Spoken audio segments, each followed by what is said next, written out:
Hi my families, இது என்னன்னு பார்க்குறதுக்கு முன்னாடி நம்ம சேனலுக்கு மேலே உள்ள லிங்கை மறக்காமல் கிளிக் பண்ணி ஃபுல் வீடியோவாக பாருங்கள்.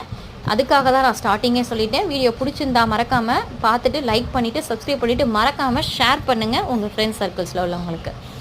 ஏன் அப்படின்னா, குழந்தைங்களுக்கு இந்த பனிக்காலத்துக்கு சளி, காய்ச்சல், இருமல், நெஞ்சு சளி, வறட்டு இருமல், மூக்கொழுகள் நிறையா இருக்கும். என்னென்னத்துக்கு கொடுக்குறது, எப்படி கொடுக்கணும், இதில் என்னென்ன இருக்குது, இதை நான் பர்சனலாக என் குழந்தைக்கு யூஸ் பண்ணி நல்ல ரிசல்ட் இருந்தனால தான் ஷேர் பண்ணியிருக்கேன். நீங்களும் இதனால் யூஸ்ஃபுல்லாகி நம்ம குழந்தைங்க நல்லபடியாக இருக்கணுங்கிறதுக்காக ஷேர் பண்ணியிருக்கேன். மறக்காமல் ஃபுல் வீடியோ பார்த்து ஷேர் பண்ணுங்கள். தேங்க்ஸ் ஃபார் வாட்சிங்.